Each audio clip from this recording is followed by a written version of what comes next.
আমাদের মসজিদগুলোতে যে কি বয়ান হয় আমরা কিন্তু নিজেও বুঝি না।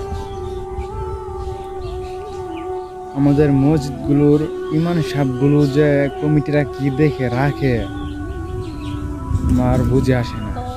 মসজিদের ইমাম সাহেব যেরকম কমিটি সেরকম। আপনারা খেয়াল করবেন, মসজিদের ইমাম সাহেব যদি ভালো হয় তাহলে বুঝবেন যে কমিটিরাও ভালো। যদি মসজিদের ইমাম সাহেবরা ভালো না, কমিটি ভালো। কারণ আমাদের মসজিদগুলোতে কি বয়ান হয়, একটা জুমার খুতবা, সেটা হবে একটা লোক কিন্তু এক সপ্তাহ নামাজ পড়ে না, অনেকেই আছে 5 ওয়াক্ত নামাজ পড়ে না, কিন্তু শুক্রবারের নামাজ কিন্তু ঠিকই পড়ে। তাহলে আমাদের বয়ানটা কীভাবে দিতে হবে, সেরকমভাবেই দিতে হবে। তাহলে আমাদের বক্তব্যটা সেরকম দেওয়ার উচিত, যেরকম দিলে নামাজে হয়, যারা সুদখোর ঘুষখোর এগুলা ছেড়ে দেয়।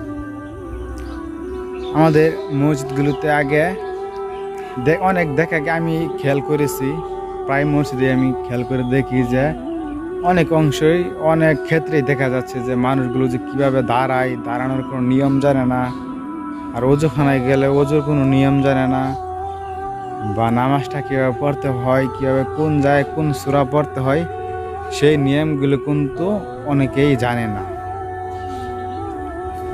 আপনি যদি আমাদের জুমার খুতবাগুলো যেই ইমামে দেখ না কেন, কিন্তু আগে এগুলো লক্ষ্য করতে হবে যে প্রথমত কীভাবে ওযু করতে হয়। এটার বিষয়ে একটা বয়ান দিলেন, আধা ঘন্টা কিন্তু বয়ান চলে। এটার বিষয়ে 10 মিনিট বয়ান ছিলেন, 10 মিনিটে কিন্তু অনেক কিছু বলা যায়। একদম সহি হাদিস হবে, কোরআন দিয়ে কথা বলবেন যে কীভাবে ওযু করতে হয়, 10 মিনিট এটা বয়ান দিলেন। তারপর ওযু করার পর হচ্ছে আপনার কীভাবে নামাজে দাঁড়াইতে হয়, কীভাবে নামাজে নিয়ত করতে হয়, সেটা বিষয়ে 10 মিনিট আলোচনা করলেন। তারপরে বিষয় হচ্ছে নামাজে কীভাবে কোন সূরা কোন কিরাত পড়তে হয়, কীভাবে নামাজ সহি শুদ্ধভাবে পড়তে হয়, এগুলো নামাজ নিয়ে বিস্তারিত আলোচনা প্রথমত আপনাদের করার উচিত। তারপর এই বিষয়গুলো আগে আপনারা লক্ষ্য করবেন, কীভাবে ওযু করতে হয়, কীভাবে নামাজ পড়তে হয়, কীভাবে কোন সূরা মিলাইয়া পড়তে হয়, কীভাবে নামাজ পড়তে হয়, এই বিষয়গুলো আগে কিন্তু আমাদের জুমার খুতবা দেওয়ার উচিত। এগুলা কিন্তু সঠিকভাবে কিন্তু ইমাম সাহেবরাই বুঝে না বলতে এসব নিয়ে তার কোনো পড়ালেখাই নাই, কোনো ধারণাই নেই। অনেক আলেমরা দেখবেন এগুলা বিষয় নিয়ে কিন্তু আলোচনা করতে চাই না, কিন্তু সে নিজেই ধরা খেয়ে দেবে এগুলো আলোচনা করতে গেলে। আমি আলেমদেরকে দোষ দিব না, মানে এই বয়ানগুলো দেওয়া আগে কিন্তু উচিত। তারপর কিন্তু বয়ান দেওয়া উচিত বাবা মার খেজমত, তারপর এবং ঘুষখোর যত বিবেচনা আছে, জিনা বিবেচনা আছে, এগুলা নিয়ে কিন্তু আলোচনা করার উচিত।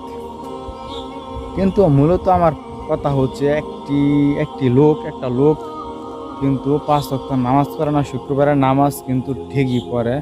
তাহলে আমাদের বক্তব্য কিন্তু সেভাবে দেওয়ার উচিত। আশা করি আমার কথাগুলো বুঝতে পারছেন, এবং যদি কথাগুলো যদি আপনাদের রাইট মনে হয় তাহলে, বা ভালো মনে হয় তাহলে আপনারা একটু শেয়ার করার চেষ্টা করবেন। হয়তো কোনো আলেমের, কোনো দিনী ভাইয়ের যদি আমার কথাগুলো ভালো লাগে তাহলে তারা এইরকম বক্তব্য দিবে জুমার খুতবায়, বা দেওয়ার চেষ্টা করবে। এবং আর যারা ভিডিওটা দেখতেছেন সবাইকে অসংখ্য ধন্যবাদ। আসসালামু আলাইকুম ওয়া রাহমাতুল্লাহি ওয়া বারাকাতুহু।